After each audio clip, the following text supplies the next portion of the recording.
The 37th session of the Senate in the first regular session of the 17th Congress is hereby called to order.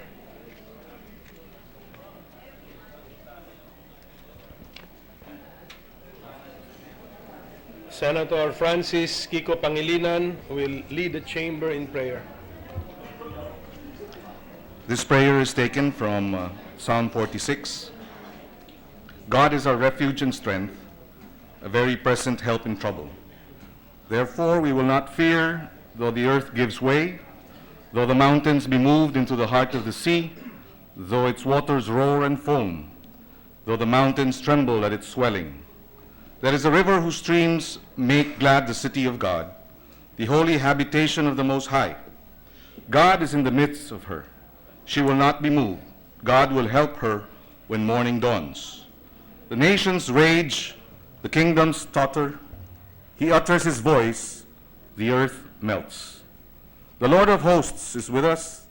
The God of Jacob is our fortress. Come, behold the works of the Lord, how he has brought desolations on the earth. He makes war cease to the end of the earth. He breaks bow and shatters spear. He burns the chariots with fire.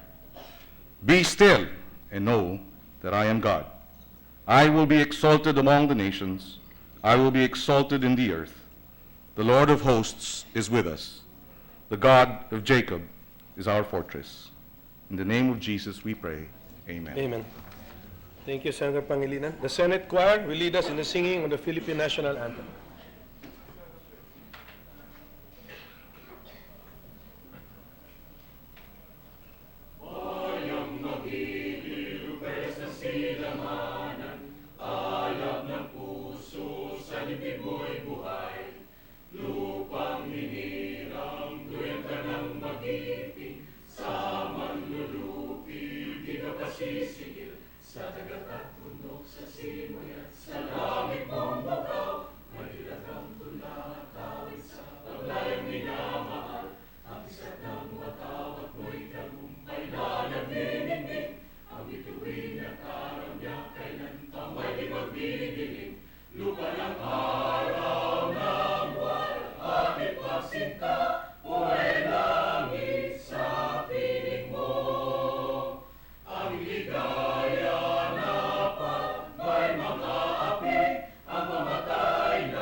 Thank you to the Senate Choir. Secretary, please call the roll. Roll call of members. The Honorable Senators Angara, Aquino, Binay, Cayetano de Lima, Drilon, Ejercito, Escudero, Yotzalian, Gordon, Honasan, Hontiveros, Lacson, Ligada, Pacquiao, Pangilinan, Po, Recto, Soto, Trillanes, Villanueva, Villar, Soveri, the Senate President. Senate President Pimentel. With 17 senators present, the chair declares the presence of a quorum. Majority Leader. Thank you, Mr. President. Mr. President, I move that we dispense with the reading of the journal of the 36th session, Wednesday, October 19, 2016, and consider the same as approved. There is a motion to dispense with the reading of the journal of Wednesday, October 19, 2016, and consider the same as approved. Any objection? There being none, the motion is approved. Mr. President, before we proceed with our business for the day, the Senate would like to welcome some guests in the gallery and in the hall. We have 4 U.S. Fulbright research scholars with us. They are Alisa Trinidad of Boston College, Richard Balagtas, Boston College, Gregory Winger of Boston University, Yasmin Smalley Norman of Rochester Institute of Technology. Also, the AB Communication Arts students from the World City Colleges, Antipolo, led by their advisor, Ms. Hasmin Mayo. And guests of Senator de Lima, the United Filipino Tribes for Self-Governance and Peace Advocates Worldwide, headed by Chairman Rodolfo Basadre Sr., also known as Datu Tig Paliwanag. And, Mr. President, guests of Senator Win Gatchalian, Ms. Catriona Gray, Miss World Philippines, Mr. President. Would like to welcome them to the Senate. Welcome to the Fulbright Scholars, the AB Communication students of World City in Antipolo, United Filipino Tribes, and Miss World Philippines. So welcome to all the audience. Welcome to the Philippine Senate. Thank you, Mr. President. I move that we proceed with the reference of business. Is there an objection? There being none, the motion is approved. Secretary, please. Bills on first reading. 1212, an act establishing a Philippine Sovereign Wealth Fund, providing for the management, investment, and use of proceeds of its assets, appropriating funds therefore and for other purposes, by Senator Paulo Benigno Bam Aquino IV. Referred to the Committees on Economic Affairs, Government Corporations and Public Enterprises, Ways and Means and Finance. 1213, an act creating the Davao International Airport Authority to administer and operate the Francisco Bangoy International Airport and appropriating funds therefore, by Senator Subiri. To the Committees on Government Corporations and Public Enterprises, Public Services, Ways and Means and Finance. 1214, an act declaring the Northwest Panay Peninsula located in the municipalities of Nabas, Malay, and Buruanga, province of Aklan, and in the municipalities of Libertad and Pandan, province of Antique, as a protected area under the category of Natural Park, providing for its management and for other purposes. Senator Maria Lourdes Nancy Binay. To the Committees on Environment and Natural Resources and Finance.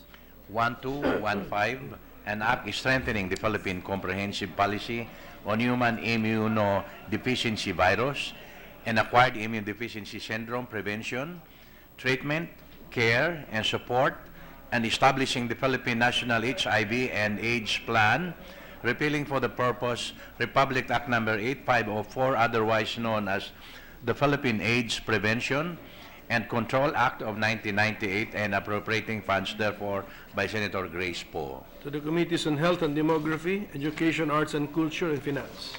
1216, an act establishing an on-site, in-city, or near-city resettlement program for informal settler families in accordance with the People's Plan, and mandating local government units to provide other basic services and livelihood components in resettlement sites, amending for the purpose Republic Act Number 7279 as amended, otherwise known as the Urban Development and Housing Act of 1992, by Senator Grace Poe. To the Committees on Urban Planning, Housing and Resettlement, and Local Government.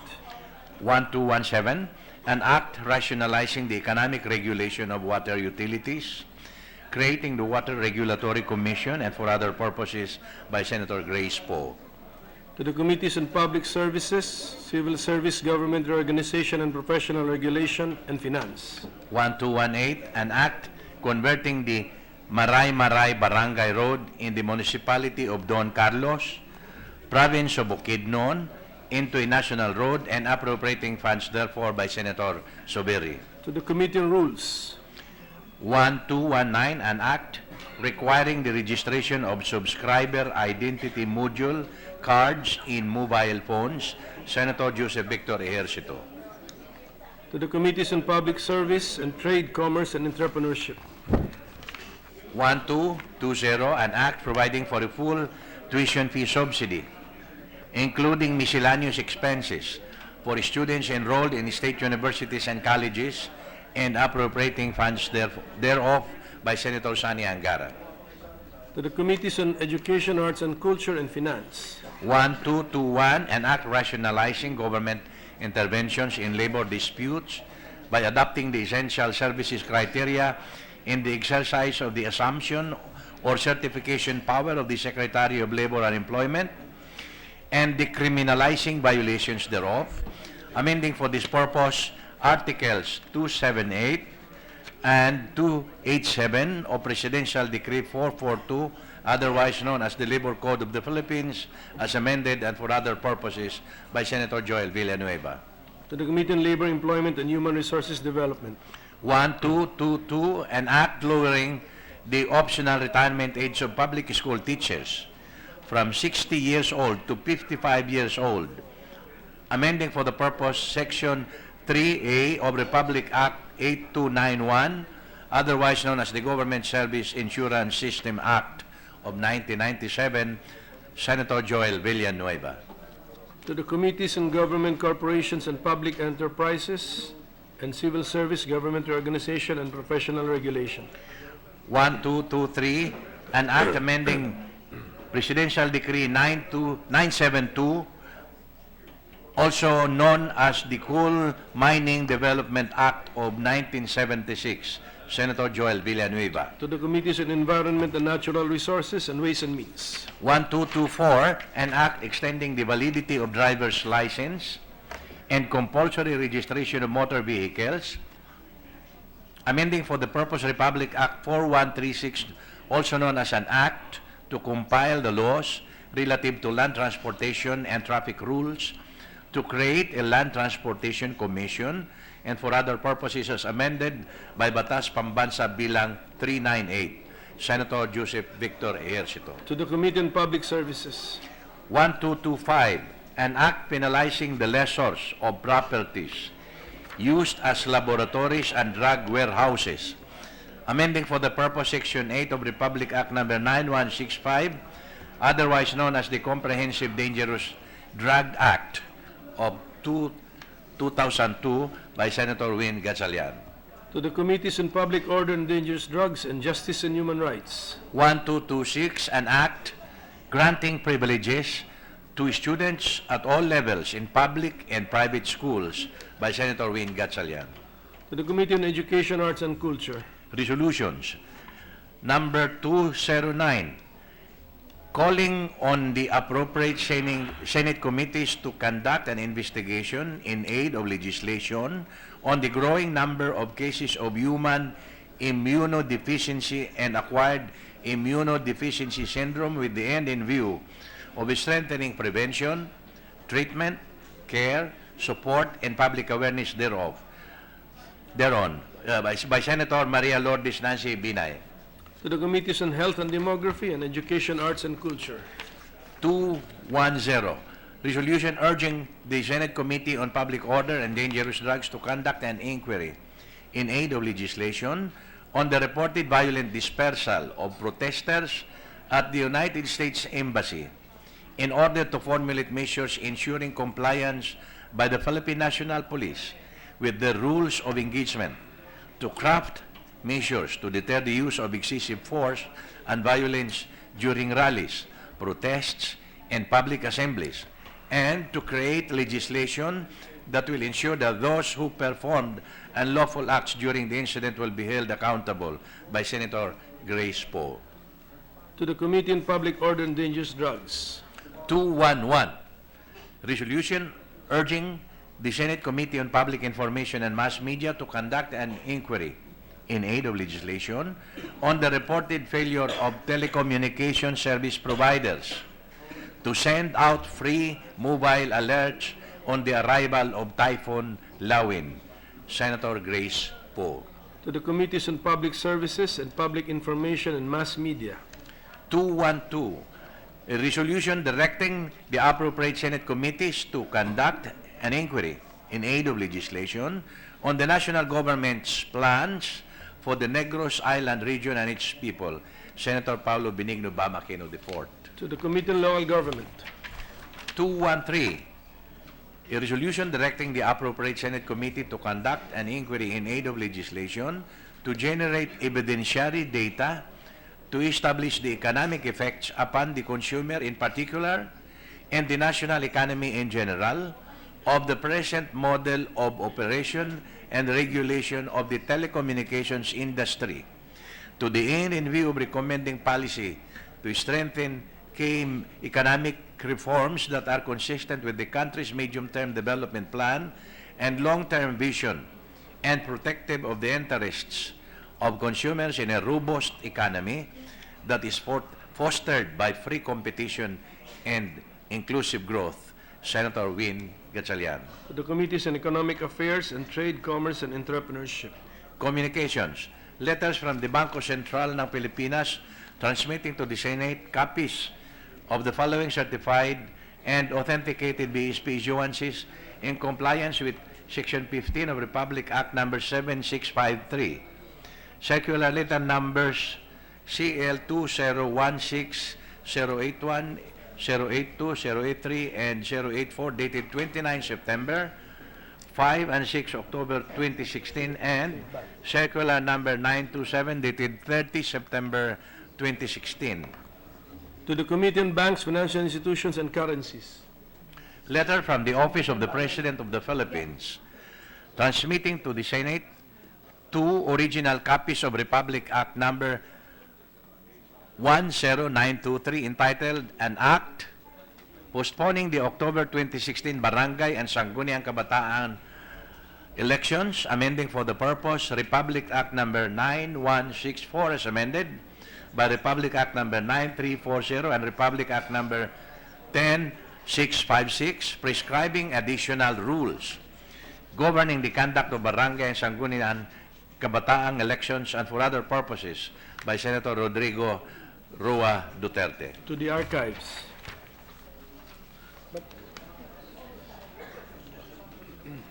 Additional reference to business message of the President of the Philippines, letter of President Rodrigo Roa Duterte, dated 19 October 2016, submitting for the Senate's consideration and concurrence the Articles of Agreement of the Asian Infrastructure Investment Bank, which was signed on 31 December 2015 in China.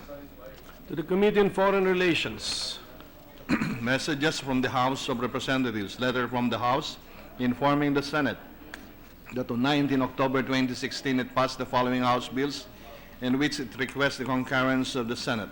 House Bill number 335, an act authorizing the court to require community service in lieu of imprisonment for the penalty of arresto minor, amending for the purpose Chapter 5, Title 3, Book 1 of Act number 3815 as amended, otherwise known as the Revised Penal Code.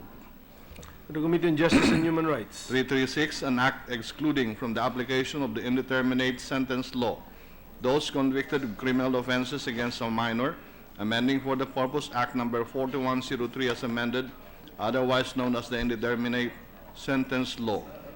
To the Committee on Justice and Human Rights. 477, an act declaring January 23 of every year a special working holiday in the entire country to commemorate the declaration of the First Philippine Republic. To the Committee on Education, Arts and Culture. 1344, an act prescribing stiffer penalties for the crime of delivering prisoners from jail and infidelity in the custody of prisoners, amending for the purpose Articles 156, 223, and 224 of Act number 3815 as amended, otherwise known as the Revised Penal Code of the Philippines. To the Committee on Justice and Human Rights. On House Bill number 3955, an act mandating the government to pay the capital gains tax and the documentary stamp tax due in addition to the just compensation for the sale of real property and exercise of the state's power of eminent domain, amending for the purpose Section 24D and 196 of RA 8424 as amended, otherwise known as the National Internal Revenue Code of 1997. To the Committee on Ways and Means. Bills on first reading, Senate Bill number 1227, an act to ordain and institute a new criminal code of the Philippines, repealing for that purpose Act number 3815, otherwise known as the Revised Penal Code, and other related laws and for other purposes, by Senator Laila M. De Lima. To the Committees on Constitutional Amendments and Revision of Codes and Justice and Human Rights. 1228, an act amending Section 95B of Presidential Decree 856 or the Code on Sanitation of the Philippines by Senator Grace Poe. To the Committees on Health and Demography, Justice and Human Rights, and Finance. 1229, an act providing burial assistance for unclaimed remains and for indigent residents, appropriating funds therefore and for other purposes by Senator Grace Poe. To the Committees on Social Justice, Welfare, and Rural Development, and Finance. Resolutions. Proposed Senate Resolution 214, directing the proper Senate committee to conduct an inquiry in aid of legislation, the report practice of the Philippine National Police, allowing family members to waive further investigation in certain cases, particularly where culpable neglect of parents may be involved with regard to their minor children by Senator Grace Poe. To the Committee on Justice and Human Rights. 215, recognizing, recommending 2016 Binibining Filipinas International Kaylee Versosa for winning the 2016 Miss International Beauty title held in Tokyo, Japan by Senator Joel Villanueva. To the Committee on Rules. 216, a resolution directing the appropriate Senate committee to conduct an inquiry in aid of legislation on the national government plans to address poverty and promote inclusive growth in the country by Senator Paulo Benigno Bam Aquino IV. To the Committees on Social Justice, Welfare, and Rural Development, Economic Affairs, and Finance. 217, commending and congratulating Senator Emmanuel Manny Pacquiao for defeating Jesse Vargas in the comeback boxing match held in Las Vegas, Nevada, and being declared as the new WBO welterweight champion by Senator Soto III. To the Committee on Rules. 218, directing the Committee on Education, Arts, and Culture and the Committee on Labor, Employment, and Human Resources Development to conduct an inquiry in aid of legislation on the status of the implementation of Republic Act 10647 or the Ladderized Education Act of 2014 by Senator Joel Villanueva. To the Committees on Education, Arts, and Culture, and Labor, Employment, and Human Resources Development. 219, resolution commending and congratulating Senator Emmanuel Manny Pacquiao for winning the World Boxing Organization welterweight title and for continuously inspiring Filipino athletes to excel in international sports competitions by Senator Joseph Victor Ejercito. To the Committee on Rules. Majority Leader. Mr. President, to speak on a matter of public interest, we recognize Senator J.V. Ejercito.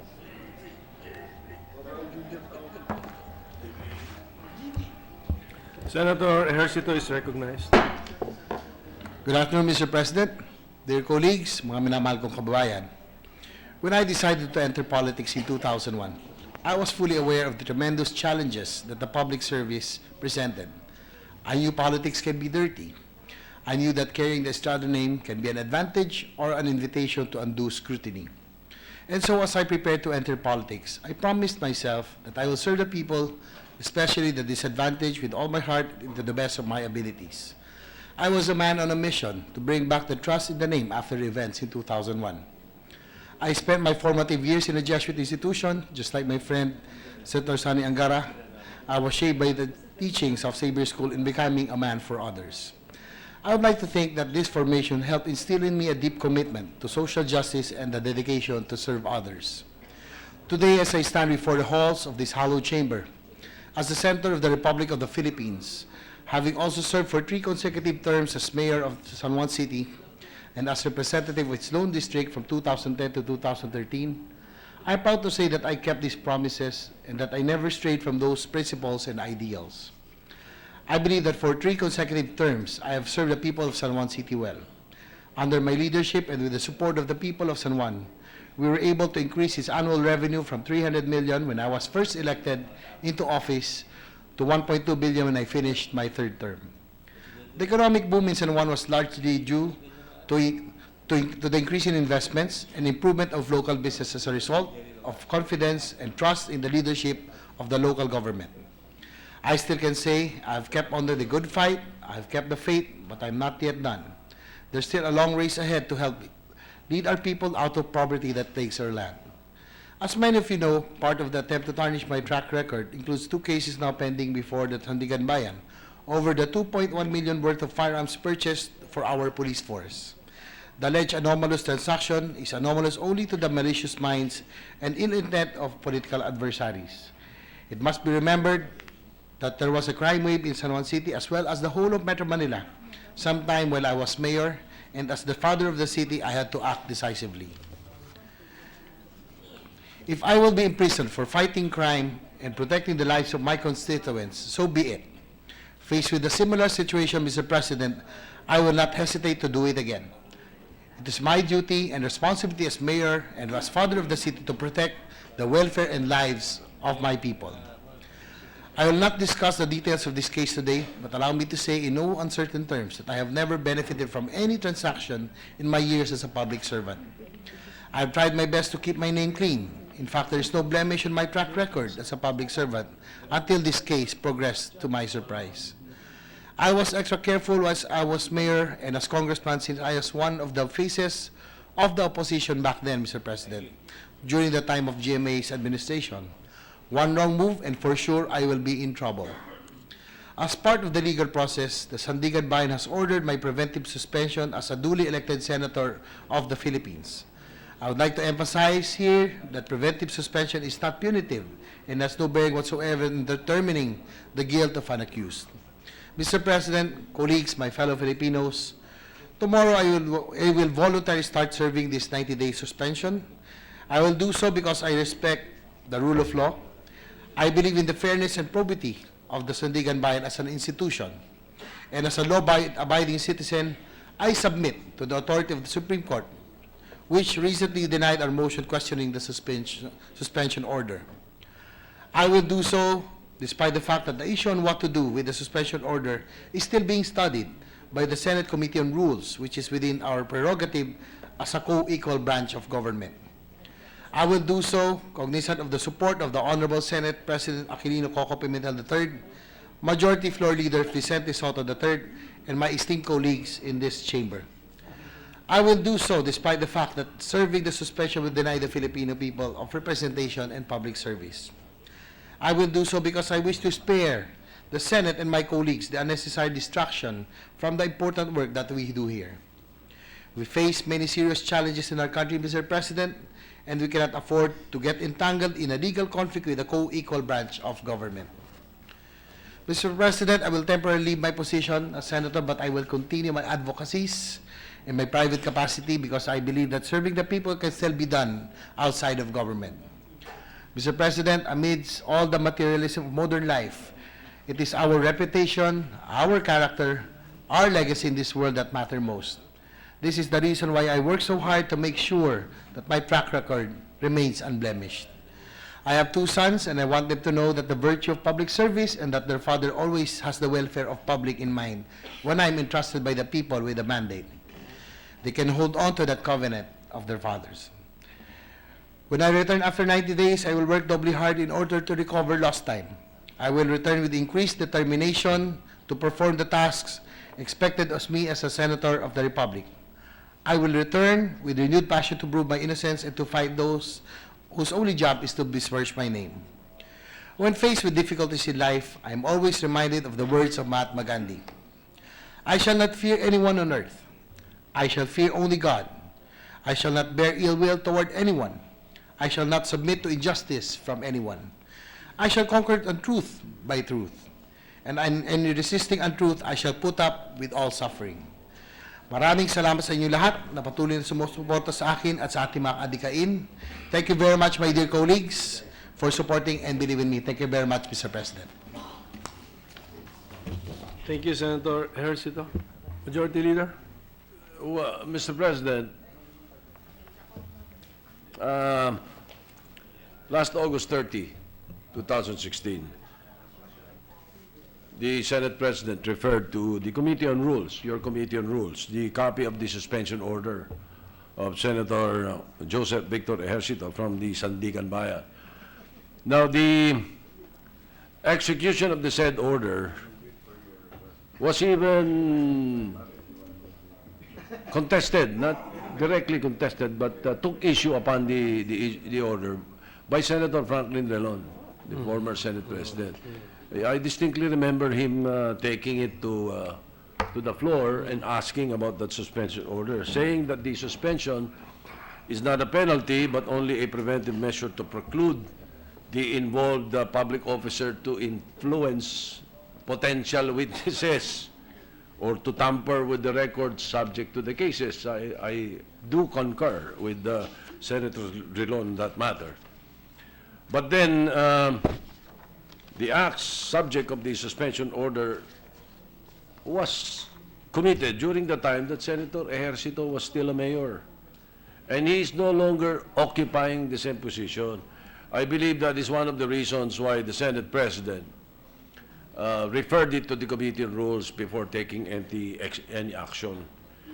Now, we were just about ready, your Rules Committee was just about ready to come up with a resolution on the matter, but we deemed it best to wait for legal actions taken by Senator Ejercito, like the demurrer to evidence that he filed in a petition with the Supreme Court that he filed.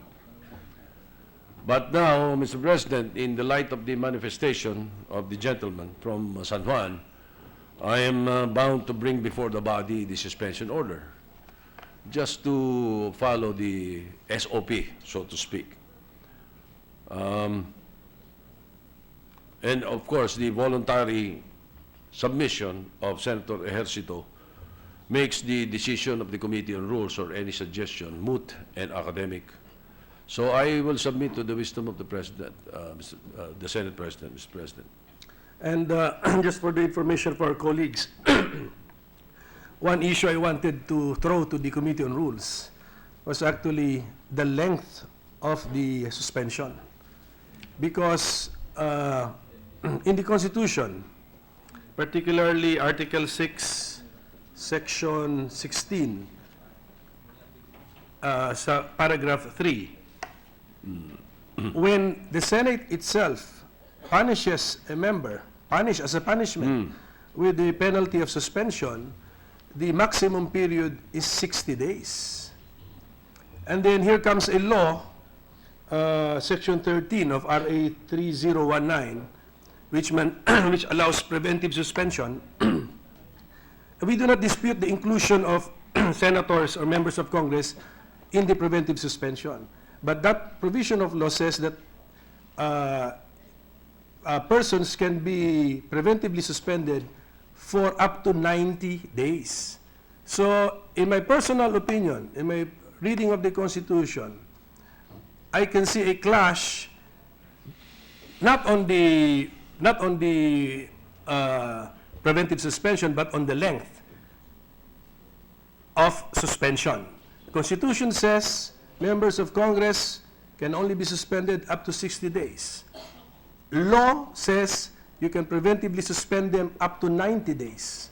So there is actually a clash, in my opinion, and I wanted to throw that to the Committee on Rules. Because, in my understanding, we can harmonize the two by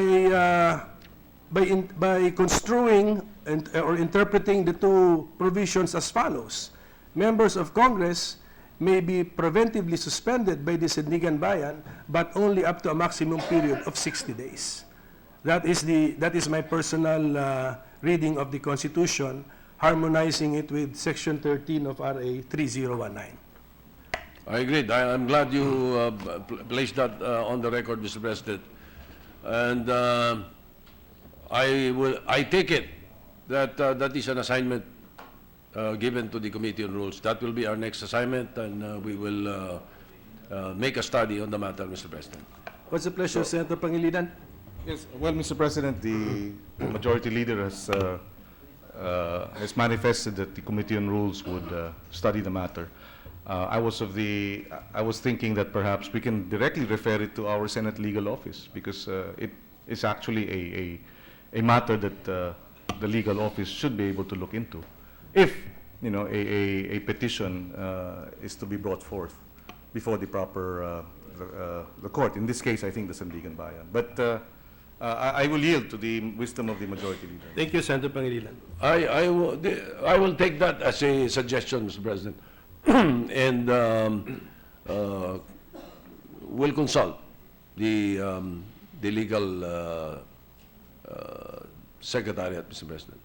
We will do that. We will take it as a... But as I understand from the privileged speech of Senator Ejercito, he does not mind being placed under preventive suspension, and he does not mind that it be as ordered by the Sandigan Bayan of 90 days, for the period of 90 days. That is how I understood his privileged speech. So do I take it, Mr. President, that the Senate accepts the suspension? Yes, it has never been the chair's interpretation that senators are beyond the ambit of the Section 13 RA 3019. Yes, we can be preventively suspended as by order of the court. Yes, My but- only contention is on the maximum period. Yes, but following jurisprudence, as far as the Senate is concerned, we always bring it to the floor for acceptance, Mr. President. That is what we did with Senator Enrile, Senator Revilla, and Senator Estrada, Mr. President. As a matter of fact, I distinctly remember I objected and voted against. No. Meron nga every days may 60. Up to. Maximum. Yes, the both periods mentioned in the Constitution and in the law are the maximum periods allowable. So it's up to 60 days. It's not mandatory that it must be 60 or it must be 90. So because of the manifestation of Senator Ejercito, Mr. President, I move that we accept the suspension. There is a motion to accept the suspension, preventive suspension of Senator Ejercito as ordered by the Sandigan Bayan.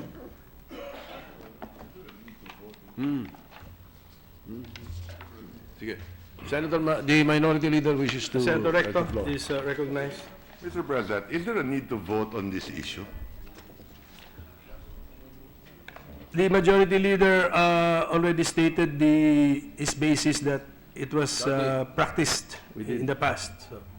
So it depends on the present Senate. If we want to continue the practice of the past, Yeah, well, if you My want, Mr. advice- President, I will withdraw the motion. But the only reason is that the House of Representatives has never accepted any suspension, and they need a motion. They need an approval of the House based on the rules, and I think it's also in our rules.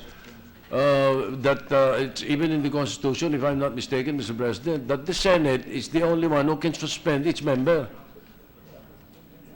So, in order to avoid that debate, Mr. President,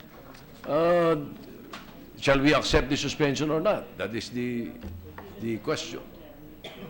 Given the voluntary acceptance, therefore,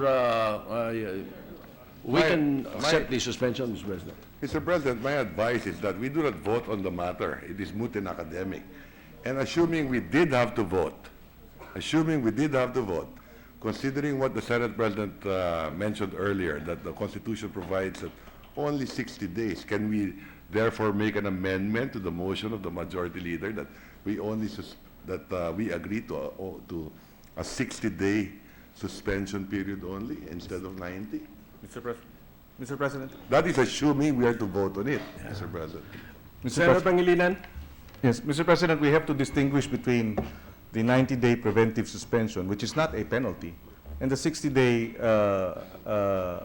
suspension as earlier manifested by the Senate President, which is a penalty. So these are actually apples and oranges. So I think what the best course of action would be precisely to accept the suspension without prejudice to the Committee on Rules making the necessary recommendations, should the Committee on Rules deem it necessary, to question, perhaps, or to seek clarification regarding the point, the conflict that was earlier raised by the Senate President.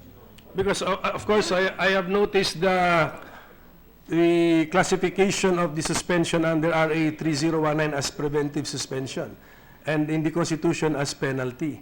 But should that really make a difference? That is my point. In my opinion, it should not make a difference. It's still suspension. Senator Lacson. From a non-lawyer, Mr. President, I would just like to read for the record Article 6, Section 16, Paragraph 3.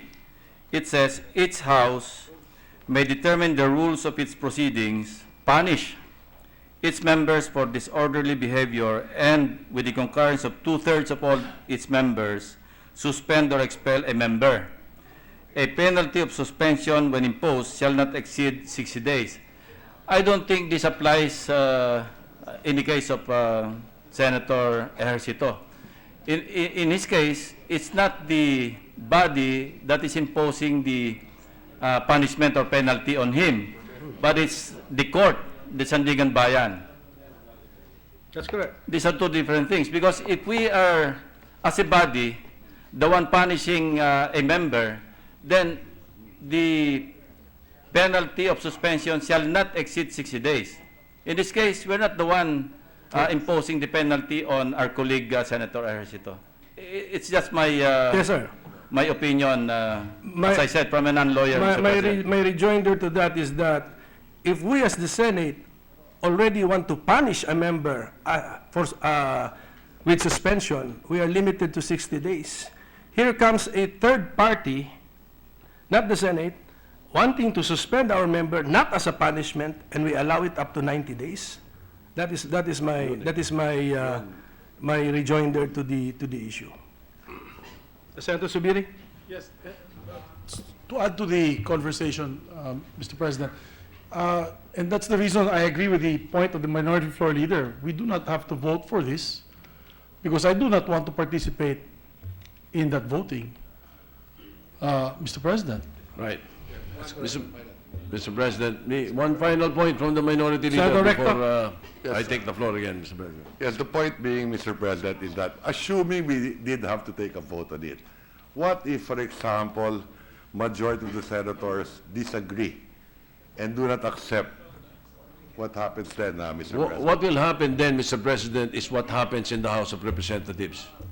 The House of Representatives never accepts any suspension from the Ombudsman or from anybody else, from Sandigan Bayan. That is what is going to happen. There will not be any crisis, Mr. President, because they have never accepted, not even once. And if ever it's brought on the floor, it is voted down, Mr. President. Mr. President. So, well, just to settle the issue, Mr. President, anyway, may voluntary submission si Senator Ejercito. To finish the debate, I withdraw my motion, Mr. President. Senator Pangilinan is recognized. Yes, Mr. President, I think the majority leader mentioned it earlier. Because of the voluntary acceptance, it's really moot. But the question being raised by the Senate President earlier can be a separate subject that will be discussed by the Committee on Rules and make its necessary recommendations if it is to refer the same to our legal department. Okay, Mr. President, I have already withdrawn my motion, but the only reason that I wanted that done is so that in the future, if we do not want to accept a suspension, we can. But in this case, the senators already submitted, Mr. President. So I move to, well, no, I withdraw my motion. Okay. Motion is withdrawn. Thank you, Mr. President. Now, next, to speak on a matter of public interest, I was scheduled to do so, Mr. President. I was about to speak about the Metro Manila Film Festival rules that were brought up, and being the chairman of the Committee on Rules, I thought it best to look into the matter because there were some indie producers or independent producers who were questioning rules that were brought out by the MMFF. But because of the a circular that was brought out by the Metro Manila Festival Commission, Executive Committee, today, I will look into their circular first before they deliver any speech on the matter. So I will no longer deliver a speech. Instead, Mr. President, instead of that, in lieu of that, without much ado, Mr. President, because of the urgency of the matter, I move that we task the Committee on Public Order to investigate and inquire in aid of legislation on the killing of Mayor Espinosa of Albuera, Leyte, Mr. President. There is a motion to task the Committee on Public Order to investigate the recent killing of Mayor Espinosa of Albuera, Leyte. Any objection? There being none, the motion is approved. For the record, it was duly seconded by Senator Pangilinan and Subiri, Mr. President, and the rest Sorry. of the members. For the record, Senators Pangilinan and Subiri seconded. And Senator Gordon also seconded the motion.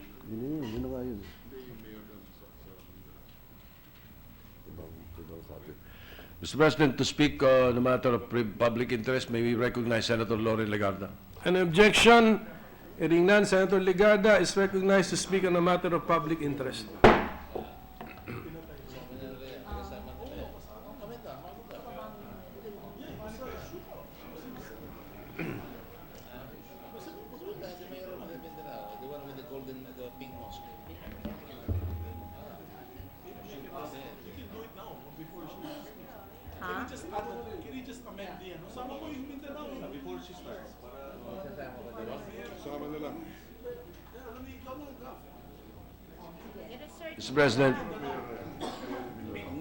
Mr. President, before we acknowledge Senator Legarda, may we first recognize Senator Subiri to pose an additional motion to my original motion that was already approved, Mr. President. With the permission of Senator Legarda, Majority Leader, it's Senator Ralph Recto who's going to do the motion. with the permission of Senator Legarda, Senator Legarda, with your permission, Senator Recto is recognized. I know that this may, Mr. President, I know that this may be a little late because we already voted on the motion of the majority leader. Having said that, I wanted to include, and I discussed it with the chairman of the committee, the mayor in Mindanao, who was also apparently together with his bodyguards and so on and so forth, who was killed. Why not have the investigation for both? Mr. President, with the permission of Senator Ralph Recto, the name of the mayor is Mayor Samsudin Dimaukum of Datu Saudi Ampatuan. Samsudin Dimao. Why not look at these two cases With 9 together, others. Mr. President?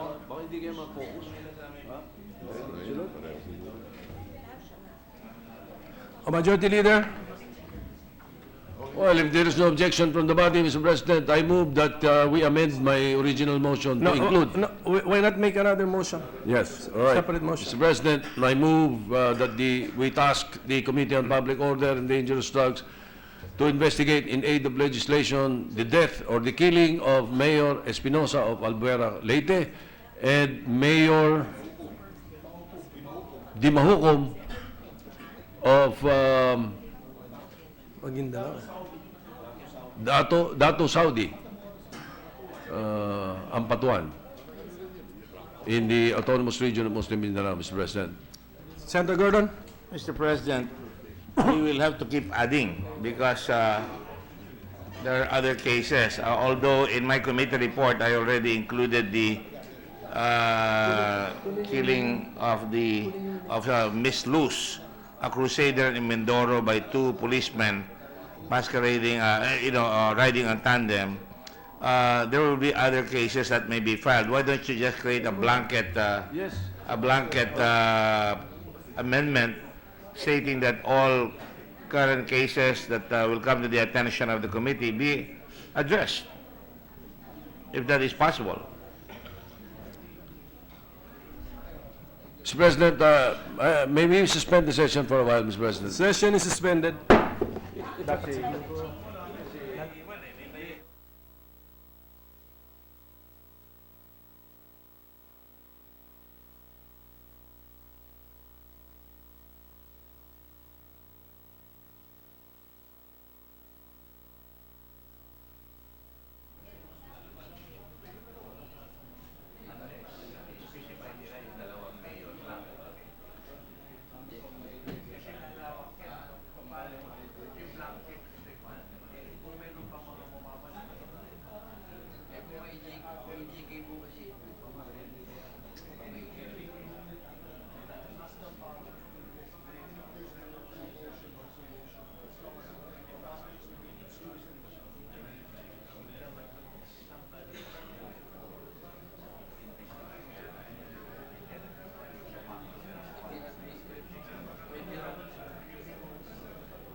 Session is resumed.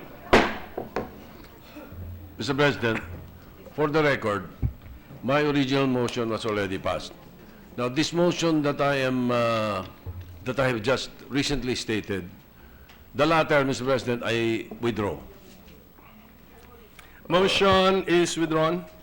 Now, I now move, Mr. President, that the Committee on Public Order investigate the death of Mayor or the Killing. the killing of Mayor Samsudin Dimaukom of Datu Saudi, Maguindanao, Mr. President. Senator Gordon? Mr. Chairman, not that I need the extra work, but I just want to be sure we do it right. There are human rights consideration here because a person who is inside the jail already, who should be already protected by the police or by the jail authorities, was killed with impunity in the dead of night at the crack of dawn with an alleged search warrant, which you don't need because they're already in jail, they're subject to inspections. And obviously, at that time, if you were to listen to the reports on media and to the reports on the ballistics, there was really impunity and ignominy undertaken. So that really strikes into the heart of human rights abuse. So I don't know whether I'm well within my just desserts to say that it should be a joint committee meeting with the Public Order Committee being the principal committee. Senator Gordon is referring to the first motion, which we already passed. I concur, Mr. That's President. the Espinosa killing. Yeah? I concur, Mr. President. And therefore, I move Can- that we make the Committee on Justice, Human Rights, Secondary Committee, or joint hearing. In that case, may we pass this, Yes, and this then- motion first? I move that the killing of Mayor Samsudin Dimaukom of Datu Saudi, Maguindanao be investigated in aid of legislation by the Committee on Public Order and the Committee on Justice and Human Rights. There is a motion to refer the killing of Mayor Samsudin Dimaukom of Datu Saudi, Ampatuan, Maguindanao for investigation to the Committee on Public Order, primarily and secondarily to the Committee on Justice and Human Rights. Any objection? There being none, the motion is approved. Mr. President, I move that the Justice Committee be made secondary referral to the original, the first the Espinosa motion, killing. the Espinosa killing. There is a motion to designate the Committee on Justice and Human Rights as a secondary committee in the investigation of the killing of Mayor Espinosa, previously referred to the Committee on Public Order. Any objection? Hearing none, the motion is approved. Mr. President, we now recognize the much-delayed Senator Lauren Legarda for the much-delayed climate change speech, Mr. President. Senator Legarda is once again recognized.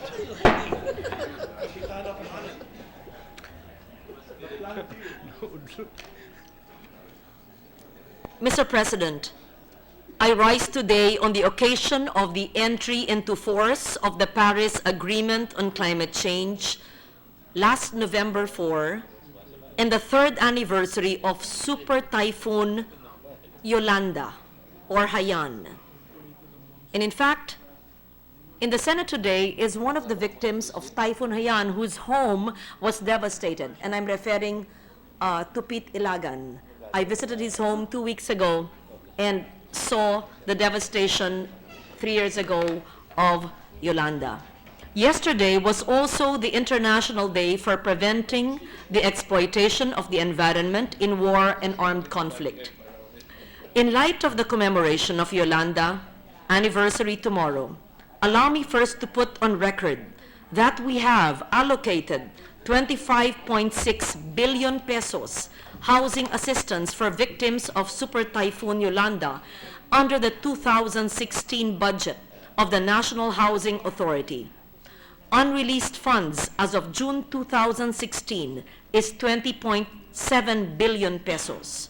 We hope that we can fast-track the construction of permanent housing for the intended recipients, if only to bring renewed hope to those who have survived the strongest typhoon to hit land.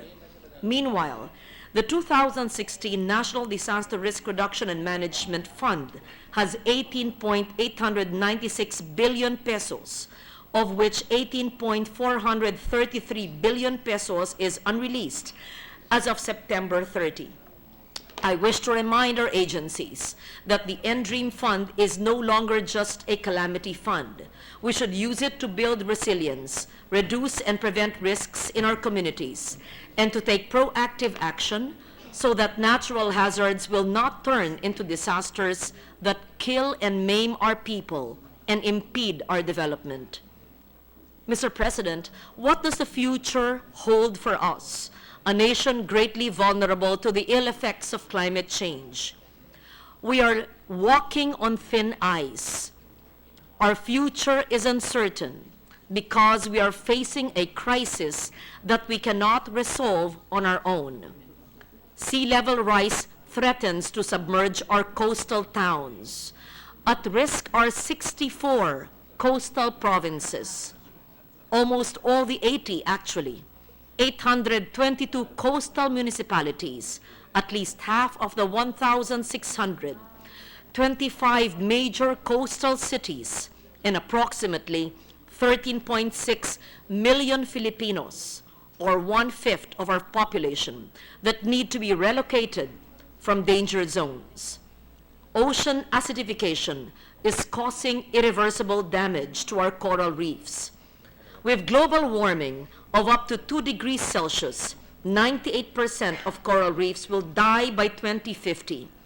Sudden shifts from hot temperature to incessant rains pose uncertainties to agriculture, greatly suffering our food security. The warming climate is now one of the most significant risks for our World Heritage sites, including our Ifugao rice terraces. Extreme rainfall and heat, heavy floods, and constant changes in weather pose great threat to lives, health, livelihood, and development. The uncertainty of our future due to climate change impacts is the very reason why we have been actively participating in the climate negotiations. The Philippines, as chair of the Climate Vulnerable Forum during the Paris climate talks last December, was among the most influential in the crafting of the Paris Agreement, as it led the call to limit warming to 1.5 degrees Celsius to be able to survive. This is the call of vulnerable nations, the member states of CVF. 1.5 can and must be done. We will make it happen, not just to survive, but also to thrive. CVF members have a commitment to help each other, to equip ourselves together in this climate fight. According to the Low Carbon Monitor that the CVF will launch soon, limiting global warming to a 1.5 degrees Celsius could raise growth economic output by as much as 1% by the 2040s, since so many of the devastating impacts associated with higher levels of warming would be avoided. This is crucial in our pursuit of our vision and development goals under Ambisyon Natin 2040 of the National Economic Development Authority.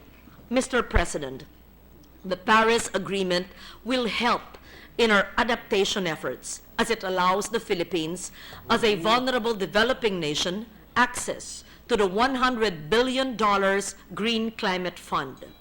The Paris Agreement is a vehicle towards achieving climate justice as it compels developed nations that have polluted the world and caused this climate crisis to finance the Green Climate Fund and to provide developing and vulnerable nations needed support on capacity building and technology transfer for adaptation and mitigation efforts.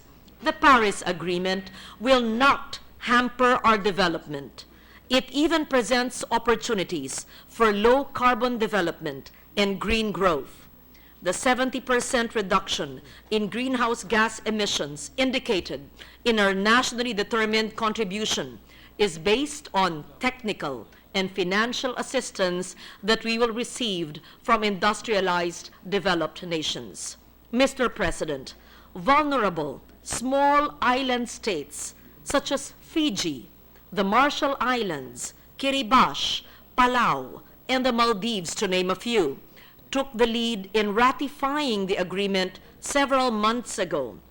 And the largest emitters of greenhouse gases, the United States, China, India, the European Union, have ratified as well.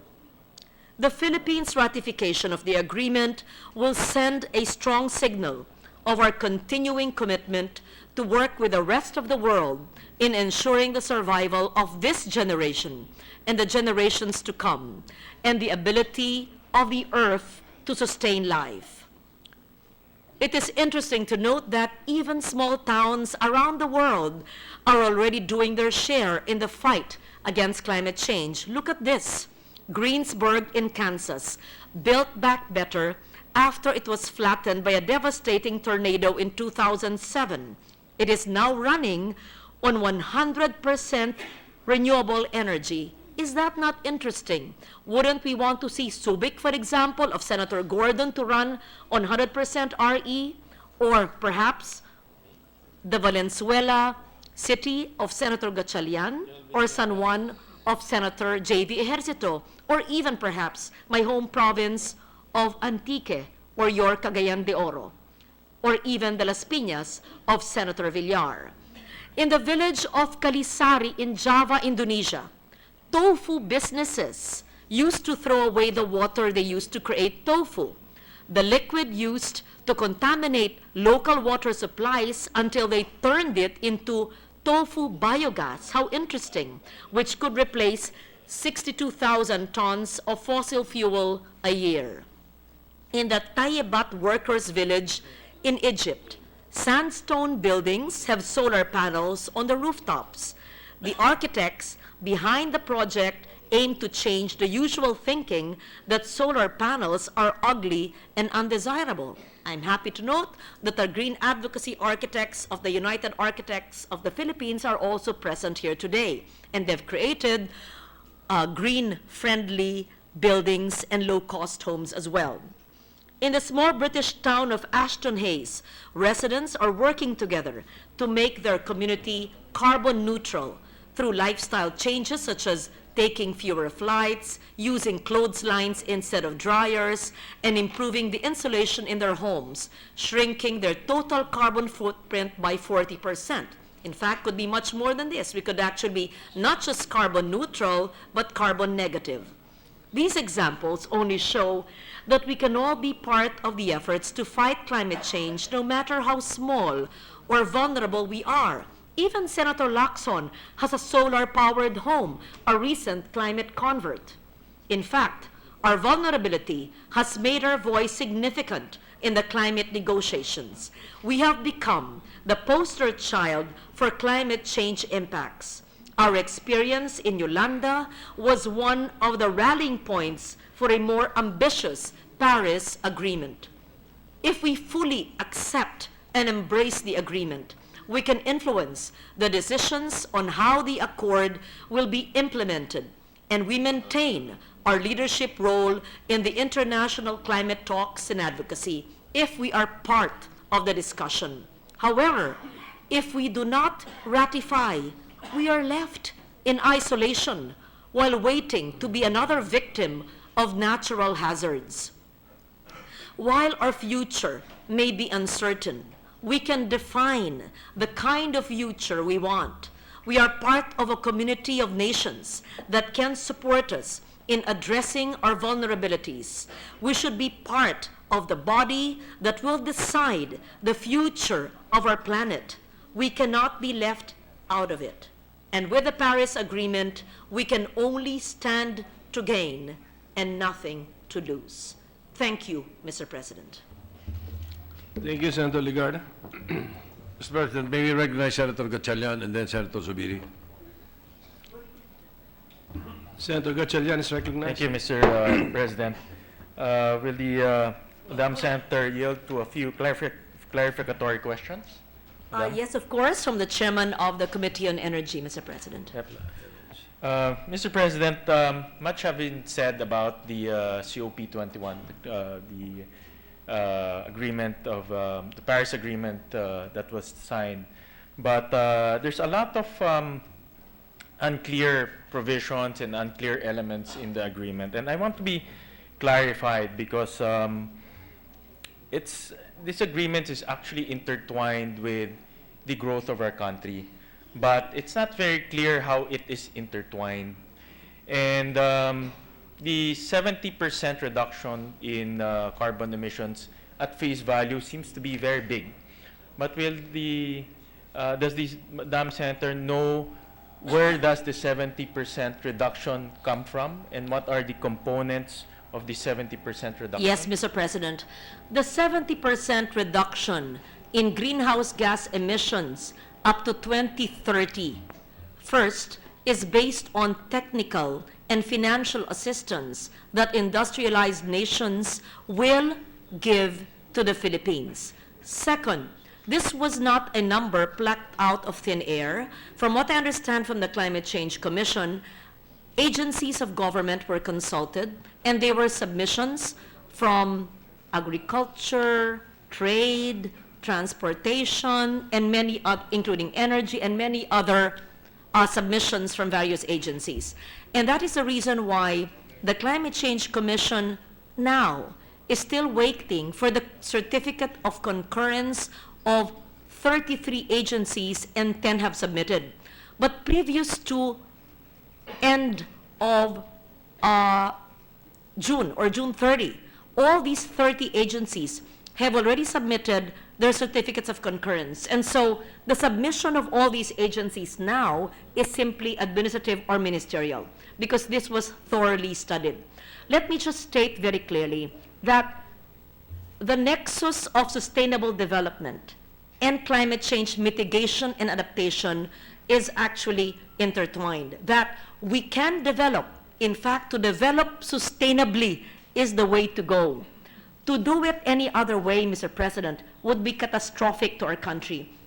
In my speech earlier, the low carbon monitor of the UNDP had stated that, in fact, if we mitigate, meaning the world, not just the Philippines, we will even have higher growth by 2040 because we will be able to avoid disasters, natural hazards, which can turn to disasters if we are not prepared and if we do not mitigate and adapt. And so, for those climate deniers, or even those who may not believe that there could be development, industrialization, growth by reducing our carbon footprint, the answer to that is it is not one or the other. It makes good economic sense, business sense, to both mitigate, even if we are not a major emitter in the world, but also to adapt. And so mitigation is a function of adaptation. It would help if you mitigate, but this will only happen if we are helped technically and financially by industrialized nations. So, Mr. President, the reduction, the 70% reduction, if we translate that into a strategy, where will it come from? No, that From the 70 various, thank you for that question, that's very important. It will come from the various sectors that contribute to the 0.3 GHG. And which industries will this come from? Trade, transport, energy, agriculture, all of those that contribute to our greenhouse gas emissions. And Mr. President, I understand that, I think I read somewhere in the papers that this is actually conditional. So meaning that, if I understand it correctly,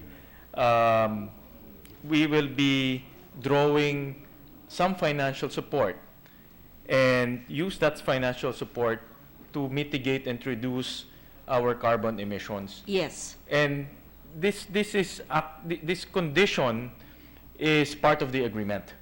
No, Mr. President, the Paris Agreement or the Climate Agreement is general principles, and that's a legally binding agreement.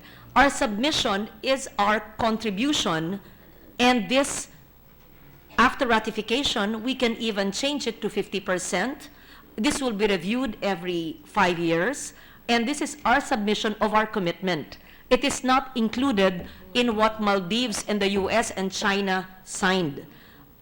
What we are going to ratify is a climate agreement which states that we have common but differentiated responsibilities between small island states, developing nations, and developed nations. So these are general principles, but each nation submits a nationally determined commitment or contribution of the reduction in greenhouse gas emissions, which will be a product of consultation and can be revised, but the Philippines' own NDC, as I mentioned earlier, and you are correct in saying, is based on technical and financial assistance.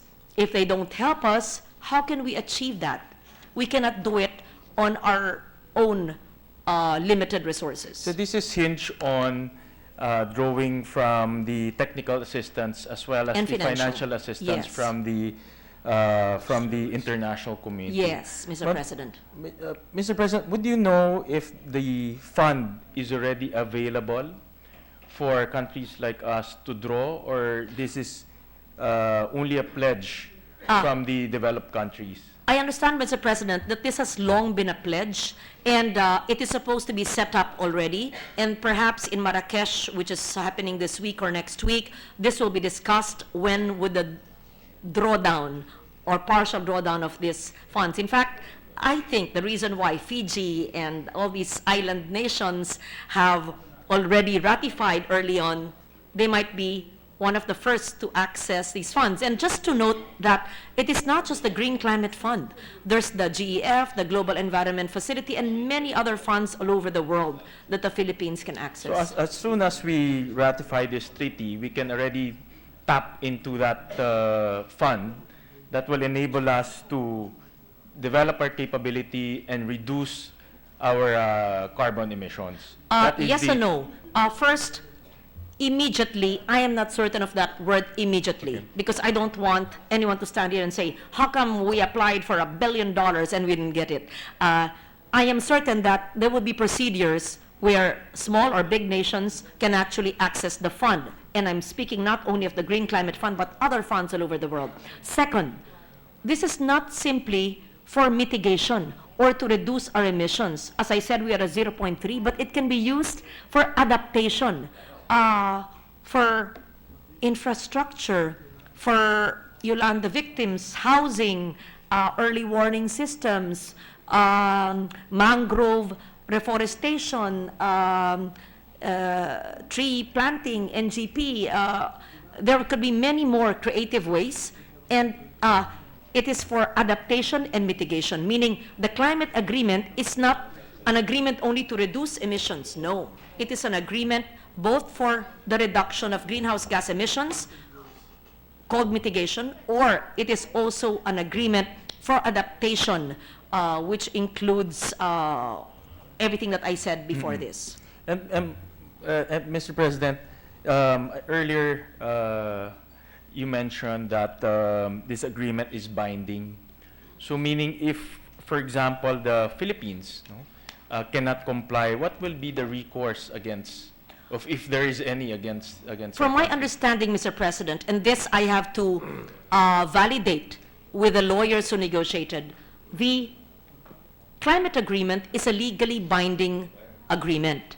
But our submission, because it is a contribution and it is based on technical and financial, may not be binding, but it's our contribution, which can be part of the negotiations. So it's binding, but it's conditional. Is that how Yes, it's... it is conditional, yes. So, So in short, if you don't mitigate by 70%, there's a trade embargo. No, that won't happen. and for countries who do not comply, the other countries who have signed the agreement, and are we also following the everyone is following the same premise that it's also not it's also conditional and In it's my also binding? understanding, and this I have to validate with the negotiators, just so that it's clear, I was not part of the negotiations because the Philippines is part of a whole group. From my understanding, that the agreement insofar as the industrialized nations are concerned is binding in terms of their submissions. But the submissions, of course, will be subject to negotiation. That's why it is important that we are part of the group of discussion so we can be a player. Now, I'm not certain up to what extent their submissions are binding because I was not part of that. And second, I think this is a work in progress, and Marrakesh would be the way forward and years after that. I think one of the Mr. President, one of the issues that is creating a lot of worry is when we sign the agreement, it will hamper our growth because coal power plants will not be allowed to be put up, and also heavy industries that contribute to carbon emissions will also be not allowed. I don't know how will this come into play with this agreement, because if it's conditional, then will this type of power plants, industries be still allowed to be put up and contribute to growth?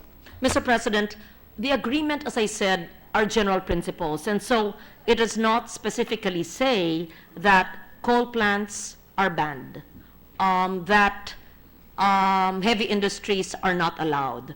Definitely, to be realistic and pragmatic, with a 30-30-30, which you very well know, energy mix in our country, we cannot close all coal today. But in due time, it will be business and industry that will voluntarily not go into coal because it would not make good business sense, because coal is imported. It is dirty, while renewables, whether wind or hydro or solar, is free. Nature is free, and technology is quickly becoming inexpensive, more than 50% cheaper, I think, insofar as solar panels are concerned. And soon, when there is battery storage, that will be a game changer. And Elon Musk, just a few weeks ago, had already declared about his batteries soon that will come to Asia. We will have battery storage. That's going to be different. And so we don't even have to be activist about it, which I am, I admit, to go against coal, because soon businessmen will just say, I don't like coal, because it will tend to be more expensive than renewables. Thank you very much, Mr. President, for clarifying a lot of the issues, and thank you very much, Madam Senator. I hope that I have convinced the chairman of the Energy Committee, Mr. President, and the gentleman from Valenzuela. Senator Zubiri is recognized for Hindi ko narinig yung interpellation. sagot. Thank you, Mr. President. Ayaw With the climate change champion of the Senate, accept a few friendly questions from your co-defender of Mother Earth. Yes, of course, Mr. President, from the former chairman of the Environment Committee and Amindanawan. Thank you very much, Mr. Chairman, Mr. President. Thank you very much, Madam Chair. You know, my very first speech in 2007 was actually about climate change. The title of the speech was Mercury Rising. That was my first speech, on which I had warned that if we do not champion renewable energy, we do not champion saving the environment, the cost will be extensive on the survival of our planet. As a matter of fact, at that time, I was warning that great floods would come, that the typhoons would become stronger, that the drought or the dry spells would be longer, and we were proven correct. And I remember you standing up and supporting me with the same friendly interpellation as we're doing today, and saying that it is not about if it will happen, but when it will happen. And you know, Mr. President, we were hit by Ondoy, Sendong in Davao, that was Pablo in Pablo, Davao. and then Yolanda. Yes. It just got worse and worse. And we are a country that we are most affected by climate change. And I agree with the gentle lady on her position on this. As a matter of fact, we support this. on the climate change agreement, is the lady from Antique and Malabon aware of the President's statement this afternoon? I saw it on a Twitter report. I'm not certain because probably the Senate President and the Senator from Bukidnon would be in a better position of the good news. I hope that the report is accurate. Yes, I'd like to make the lady happy, the gentle lady happy, by saying that on my way here, he was live on all our radio stations. He was giving a speech in Malacanang, and in his speech, he basically said, I guess the topic was on climate change, he basically said he cannot make this decision on his own, so he got the collective decision of cabinet, and the cabinet had convinced him to support the Paris climate change agreement. Although he went on by saying that there are certain portions of the agreement that he does not agree, especially that we are a developing country. But in the end, this message was, Mr. President, that he agreed with the collective decision of the cabinet to push for this. Would I get a reaction from the lady? I am not just very happy, the planet is happy. And so I'm holding this report, Inquirer.net by Christine Angeli Sabilio, Duterte to uphold Paris Agreement. It's a 2-page report. You're accurate, and I am rendered speechless. I believe it was your, Mr. President, I believe it was the honorable senators lobbying during our Commission on Appointments hearing. You know, she does not just fight for issues of the land, she fights for the climate every time we meet with secretaries, and or appointments of secretaries, and I've witnessed to that. And I believe the last meeting we had was with Secretary E.S. Medeldia. It was in your office, and he said that he will threaten the President by saying that he will invite you over to Malacanang and you will talk to the President for 6 hours to convince him on the Paris Agreement and to change his mind. And Maybe so he there's no said that. need for that threat. There's So, no need for that. Or maybe that's what they did, and he probably agreed already. No, I really on your believe charm, because of your charm. I don't think that I have any hand in this, Mr. President. I simply think that the economic team of the President, namely Secretary Sonny Dominguez, Secretary Bendiocno, Secretary Pernia of NEDA, along with E.S. Mejaldea, were able to explain that to him, and Secretary Gina Lopez as well, Secretary Piñol, and all the other Yes. cabinet members, yes.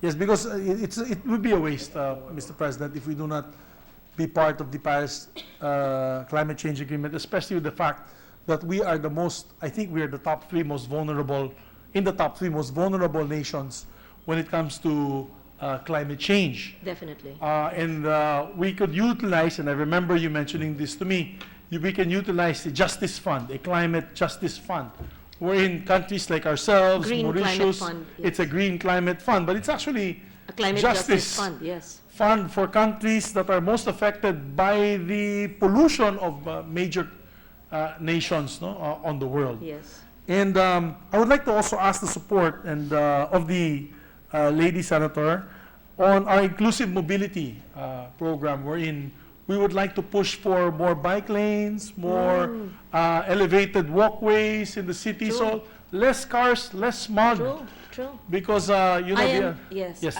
I'm fully supportive of that. In fact, could you help me craft a special provision in our General Appropriations Act, in the MMDA, and in the Department of Public Works budget, where, when applicable, that bike lanes and pedestrian lanes would be built in new constructions, and to have more greens and trees to be greater carbon sinks for our polluted metropolis? If you could help craft Yes. that provision, I would greatly appreciate it. You know, Madam Chairman, and I call her Madam Chairperson because she's my boss in the Committee on Finance, very hardworking boss at that. We have a provision, we already have a fund that the DPWH can utilize. It is the Controversial Road Users Fund. Now, on our last discussion here in the session hall, we had a meeting with the DPWH Secretary Mark Villar of the Venerable Senator Cynthia Villar, and Secretary Art Tugade, together with the MMDA people, had agreed to utilize the Road Users Fund away from its actual conception, because they concepted it to be utilized for road safety measures. You know, that is so prone to corruption, Mr. President. They would buy cat's eyes on the road paint, itong mga signs, ginagamit nilang Road Users Fund, which actually does not help us in solving the traffic problem. But the Road Users Fund can actually be utilized, and I think it's billions of pesos a year, to create these inclusive mobility projects all throughout Metro Manila. As a matter of fact, Secretary Mark Villar, forward-thinking, had already or has already allotted 500 million pesos for the Ortigas area. Both sides, I think Aurora Boulevard and Ortigas, they would be creating a walkway that will connect the two MRT lanes at the MRT stations. If we can do that all over EDSA, which is only 22 kilometers long, Madam Chairperson, Mr. President, I believe we don't need to reappropriate funds or add additional funds. We can utilize the Road Users Fund for this and slowly make it happen. Or would the Chairperson assist us on this project and program? Yes, Mr. President. I really think to make Metro Manila more livable, because it's become an unlivable metropolis, we should green it. Green it meaning more walkways so that we use less private transport. If we could have electric buses, that would be great. If we could have green walkways elevated, as long as it's safe to do that and the private homes beside it will not be affected, as long as they're lighted and security would be ensured, then that would be great. Yes, because I was in Korea over the break with my family, and you know, I was amazed by this river. The name escapes me now. It's in the center of Seoul. It was a river like Pasig, dirty. Han River is the large river in the middle. But there was a smaller tributary crossing through Seoul, and they made it a park. And maybe I'll give a speech about that, and I'll show the pictures that I took. They put lanterns, they put artworks, exhibits. It was full of people walking at night. They cleaned up the water system. As a matter of fact, they closed the river. What they did was they just poured water and it make it look like a stream. But it has become a beautiful park. It used to have a skyway on top of it, but it was so ugly they decided to just destroy it, make a better MRT, LRT system, and metro system, and they made that into a beautiful park. It's now a beautiful walkway in Korea, and we were walking kilometers and kilometers with my children, and I would dream that one day that would happen in the Philippines, as long as they're safe, as you said, as long as they're safe, elevated walkways that are guarded, that will not be taken over by vendors, because if you go home now, Mr. President, back to Makati or to Quezon City, passing through, it's still daytime, passing through Pasay, you see all the overpasses, it is full of vendors. Maybe less than a meter left of walkway for the people. That is not what I want to dream for our elevated walkways. I hope if we build this, it will be properly maintained, it will be properly disciplined by MMDA and the traffic enforcers. So with that, Mr. President, I would just like to congratulate my chairperson, the Committee on Finance, the champion of our environment, the champion of planet Earth in this August chamber. I say that not because I am making sip-sip to the honorable lady, but in every time, and you and I, Senator Gatchalian, are always present in our hearings, every time there is a department head that is there, never fail, you discuss environmental issues. Never fail, whether it is the DOTC, whether it is the DILG, whether it is the DOLE, she always brings up the issue on protecting the environment. So I'd like to congratulate the lady senator, Mr. President, for a job well done. You really deserve all the accolades being our climate champion. All I can say is amen. Thank you, Mr. President. Thank you, Senator Sibil. Senator Gordon?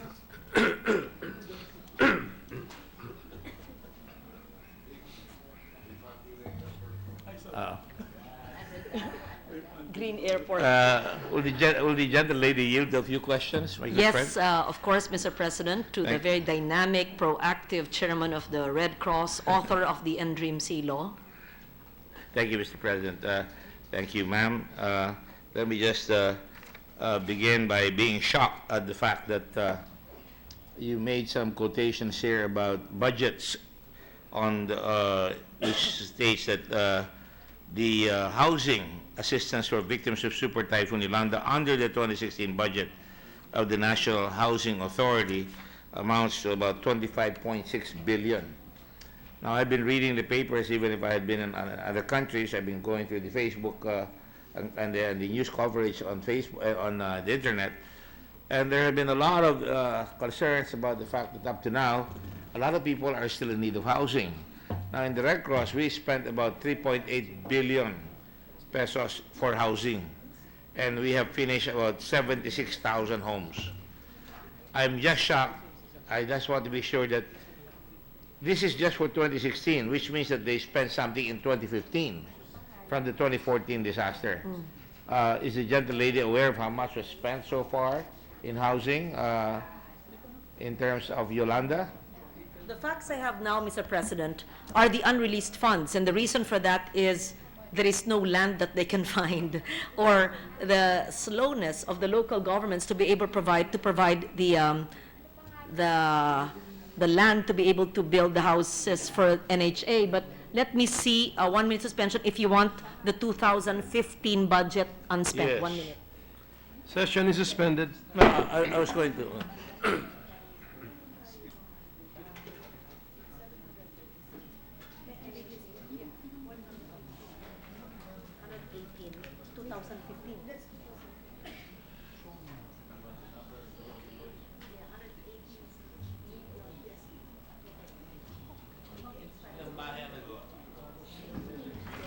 Ready to resume, Mr. President. Session is resumed.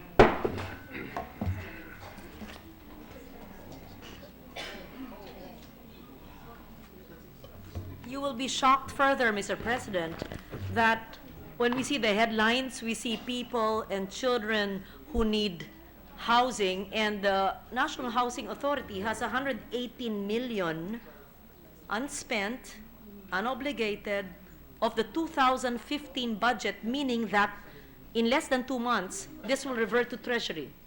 Yes, it's Because kind they're not of used tragic, isn't it? It's even more tragic than your delivery of for climate change. When we are unable to spend money On basic for needs. people who have really suffered a catastrophic disaster, and the reason is there are not enough lands. And I think I have been working with the Red Cross for 48 years. We have put up housing in Ginasaugun when that big landslide occurred. You know, it's always difficult to find land there, and that's why, if you will recall, in the previous session, in the previous Senate, when I was still here, we put out 50 million for the mapping, hazard mapping, for the mapping agency. But I'm really shocked that we still insist on looking for safe ground there, because actually that place in Samar and Leyte are filled with a lot of faults. That's why I guess we're a finger-pointing society. The Philippines has a lot of faults, geographic faults, that is. But having said that, that seems to be an awful lot, with 20 billion unspent and another 18 billion for NDRMC. And I'm glad that you reminded them that this is no longer a calamity fund. Yes. This can be spent for disaster risk For- reduction. Pre-positioning, yes. That's correct. That's true. And are there any plans that you're aware of, Your Honor, that the government is really planning to spend that money wisely this time? Well, Mr. President, they know that the fund exists. They know that this is 2015, both unreleased and unobligated amounts expiring in 2 months. They know that they have the 2016 they can spend for next year, and they must realize that they can use it for disaster risk reduction, or to put it simply, even before a disaster strikes. Or for recovery, Or even for as recovery. originally planned. Yes. Because, Your Honor, I wish everybody would close their eyes for a while and think of themselves as having lost their homes in a cataclysmic disaster like Yolanda. Now you see it, now you don't, and all of a sudden all your belongings, your relatives are dead, swept by the tides, by the devastation, and then you're waiting for homes. And it's already on our 3rd year. Tomorrow at the Red Cross building, we're going to thank our donors and present, and I hope I could do it tomorrow here in the Senate as well, just to show that kung gusto, maraming paraan, kung ayaw, maraming dahilan. And I wonder why we have to look for these areas when, you know, as you say, build better. We have any number of architects here who I'm sure, even if there are fault lines in that area, they can still build a sturdy home. Yes. Or maybe you don't even have to build a sturdy home. You must just advise them to make sure that they are prepared for a disaster so that they can make a quick exit in a place where they can go to where they will be safe. Because in that area, as you know, mga bata pa tayo, talagang bugbog sarado sa typhoons, yung area ng Samar, Leyte, Bicol, Surigao, and we have to learn to adapt. And you use that word, adaptation, so many times. And so I'm glad that the gentle lady made my day today because I've always wondered, and I've always heard that reason, wala kaming makuhang lote. Eh talaga walang makukuhang lote. Because walang papasa halos lahat eh. So the important thing is for recovery so that the people, like I said, close your eyes, and you are now without clothes, you now have no schools, and your children don't know when the next one is going to come from. If we don't have that, spend that money right away on transient homes so that they can recover. Spend that money on livelihood. And as you say, the next question I was going to ask, for example, is, what are your suggestions? I saw you say tofu water is being used for other things, di ba? For energy. For energy. Or for that matter, that hospital in Greensboro, is it, in North Carolina? Yes. They're using Wind turbines. a wind turbine, a renewable energy. What about our country? Are there any suggestions on the part of the gentle lady to be able to make these suggestions so that we could fast track the development of these things for our people? Because, you know, I just came back from, before I left for the break, I had to go to Geneva. And before I did that, I mean, I went straight to Gigarao, to Isabela, and all the areas that have been devastated. And mind you, my friends here in the Senate, that area has been hit by 3 typhoons in 1 month. 3 typhoons, including Batanes. And it took us almost a month to bring our corrugated roofing supplies for the Batanes folks. And, you know, I'll tell you, Mr. President, the people in Tuguegarao, in Isabela, and even Batanes, they're quick. They don't wait for people to help them. Most of them have already put up their homes. Sanay, sanay. And that's why nakakahiya ang gobyerno na may ganyang kalaking pera. It's sacrilege Yeah. na hindi natin magamit siyang pera para matulungan yung mga masisipag na mga tao natin na makabangon kaagad dahil naghihintay tayo ng bureaucratic manna from heaven na may mga gagawa tayo. Is there anything we can do about that, Your Honor? I mean, I'm tempted Yes. to conduct a Blue Ribbon Committee meeting just to let them answer for that. I would encourage you to conduct that Blue Ribbon Committee meeting to compel them to account for the non-use of funds.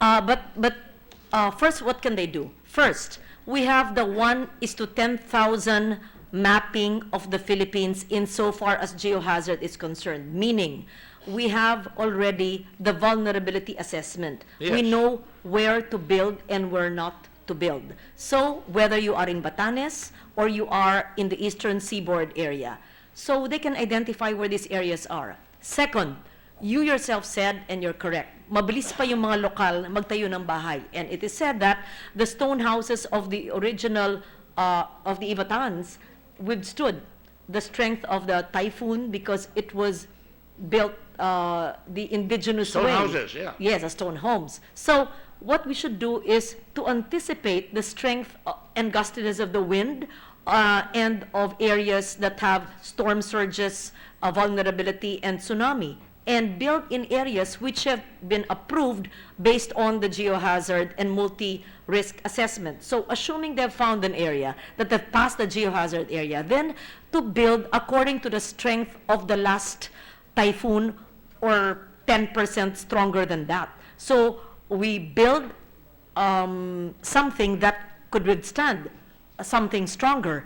Then third is to do it the Bayanihan way, and let's not just wait for people from central office from Manila to do it for us. As long as the funds are downloaded, let the community build it. So the use of indigenous materials to anticipate the strongest wind and even have 10 or 20% anticipation of a stronger wind, and to follow the geohazard maps already available. Exactly, that's what we in the Red Cross did, because we knew that they were going to have a long wait if we are to wait for the government to provide us with land. Yes. So those who can rebuild, we allowed them the money to rebuild, but only building stronger.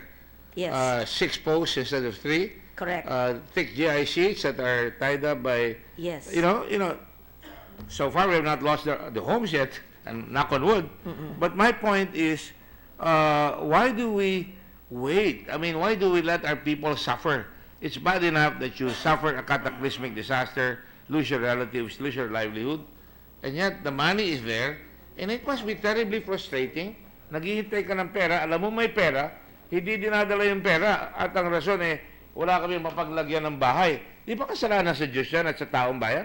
Totoo po. Kaya nga po, idinulog ko at binanggit ko sa aking talumpati ngayong araw na ito para tayo ay masyak, magulantang sa pangyayaring ito na daang-daang milyon, bilyong-bilyong piso ang ating pinapagdebatehan at binibigay at hindi po ginagastos sa kadahilan ng walang lupa.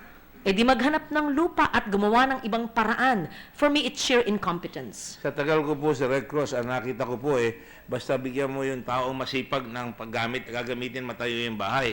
Ang Red Cross po ang nagtatayo yung bahay.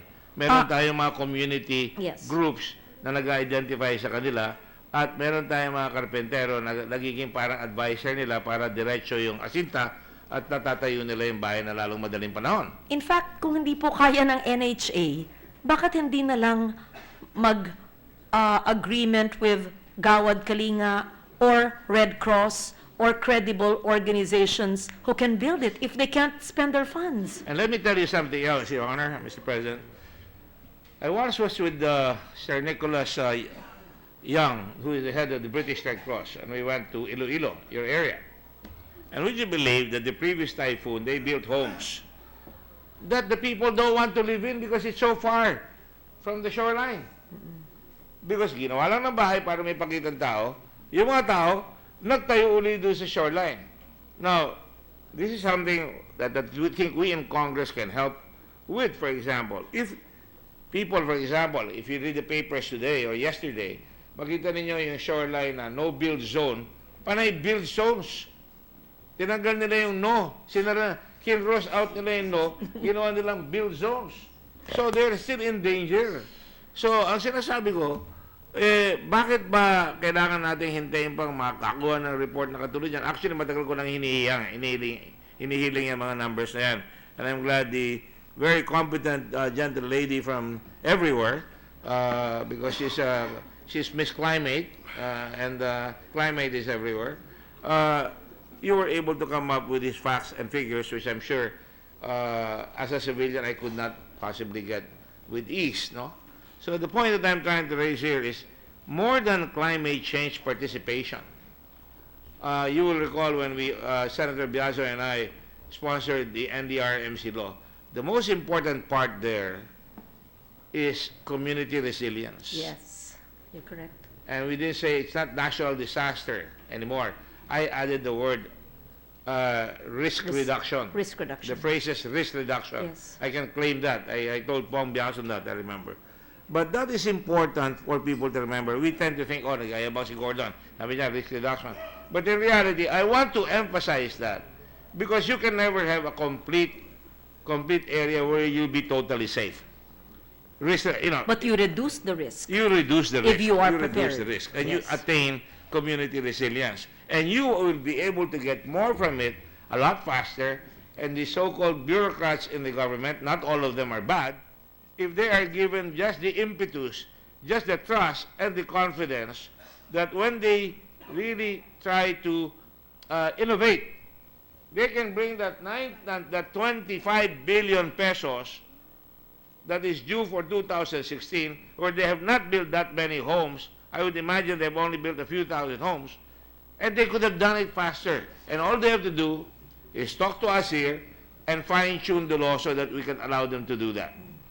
I'm sure the gentle lady would be willing to sit down with us on that matter and find out how we can push that money further and faster to the area, or for that matter, use that money to further the visions of the gentle lady to make sure that we are we have integrity and climate capability here. Because if we don't do that, indeed, you're going to have similar instances like the one we have in the north, 3 typhoons in one area, and before that, they even suffered a drought. So really, sunod-sunod na po yan. Sunod-sunod na po yan. And we So, expect it to be more intense, stronger, more frequent, and this is, as we know, the new norm. And so you're correct in everything you said, Mr. Chairman, Mr. President, that what we need to do is just to adapt. We adapt differently under different circumstances in different geographical areas all over the country. And so we build our homes stronger, that can take stronger winds, stronger typhoons away from the shoreline, that is approved based on the geohazard maps and the multi-risk assessments made by agencies. my final question is just by way of an example of adaptation. In Bangladesh, they are often hit by storm surges. And they're always marooned practically from the main highway. So what they did was to build their houses on stilts, Stilts, yes. and then put in pathways, wooden pathways, so they can get there. And also, they kept losing out on poultry. And what they did was convert the poultry into ducks. So the ducks will swim. That's really clear adaptation. Yeah, malapit na maging dicks. No, but anyway, ducks na lang yan. So, ang sinasabi ko, ang sinasabi ko lang ho, is pag sinabi po natin yan, kasi kumisan, there are highfalutin words, and I was listening to your speech intently kanina, nagbibiroan kami ni Senator Subirin, naintindihan mo ba yung climate change? Ang dami mga big words. We have to really make it intelligible to our I people. like your example, from poultry to ducks. Correct. So, you will know right My away. next speech will be about anecdotes in farms, in little communities, of good stories of adaptation, and it will be titled From Poultry to Ducks. That's correct. And it's important, especially because the next president of the United States might be Donald Duck Trump. You know, right? I think it's about time for the U.S. to break the glass ceiling Thank and you very elect a much. woman president, but that would be interfering in another nation's political I was just system. saying that as a matter of comedic relief, because it really is a very tense election, and it's putting that whole world under tension because they don't understand. Like our elections, we are not really picking the best, but we're trying to choose within the best of two, you know what. Before you go, you spoke about Bangladesh, away from the U.S. now.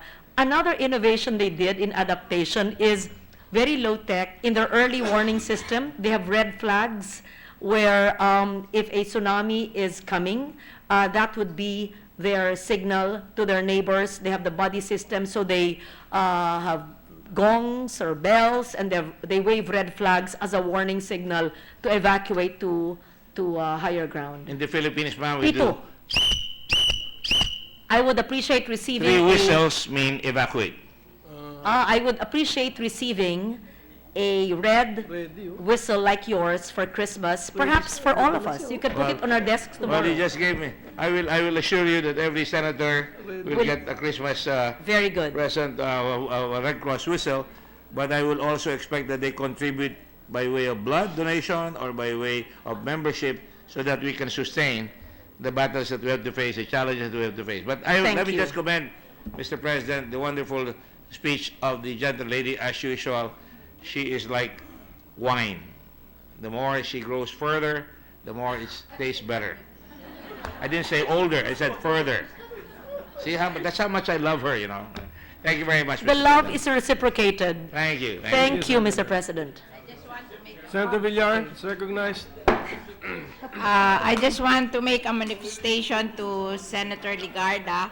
I would like her to visit our floating houses in Laguna Lake. I am so happy Yeah, that you have because that. we made a model of floating houses as climate resilient houses. They float. They go up when there's flooding and they go down again when it's normal. I am so happy. I'll be so excited. You told me about that 2 years ago. You have it now. Very good. It's they have a pontoon, so the houses go up and down dependent on the level of the water. Is this So, low-cost housing? Yes, but it costs double more than the normal houses because of the technology. It's a Dutch technology. So if you want to visit it, I can host a lunch for you. There's a multi-purpose center floating also. Oh. And there are 4 houses floating, so you can see the technology. So if it's adaptable, it's kind of it's a little expensive than the normal houses, but it floats. But perhaps it will be cheaper in the next couple of years when the Yes, technology so becomes more affordable. I want to invite you there Ah, and the rest of thank the you. senators who would want to see the technology. That's very Thank you exciting. I learned that from you a few years ago, and now you have it already installed. Congratulations. Congratulations. Thank you for that. Thank you, Senator invitation. Villar. Senator Ontiveros is recognized. Thank you, Mr. President. Would my fellow woman senator yield to a few more questions? Of course, it's my pleasure to once again address my colleague who always joins our hearings, whose valuable contributions are much appreciated. Thank you, Mr. President. Mr. President, you said that limiting global warming to below 1.5 degrees above pre-industrial levels would actually increase the growth of the Philippine economy by at least 1% in the 2040s. And you pointed out, importantly, that this is consistent with our vision in Ambition Natin. It also sounds to me, Mr. President, like this would also be consistent with our country's commitment to the Sustainable Development Goals. So would you say, Mr. President, that in fact, becoming a party to the Paris Treaty would be like filling a gap, the last piece of a puzzle, and a last piece that would fit in perfectly with the almost complete puzzle that we have assembled up to now? You're very correct, Mr. President. In March 2015, we acceded to the Sendai framework for disaster risk reduction for the next 15 or 20 years, which succeeded the Yogo framework for action insofar as disaster risk reduction is concerned. In September of 2015, as a member country of the United Nations, we also acceded to the Sustainable Development Goals, which Your Honor mentioned, which you know very well. On April 22 of 2015, or 2016, we inked our agreement with a signatory to the climate agreement, which was discussed in Paris in December of 2015. Sendai, SDG in New York, the climate agreement.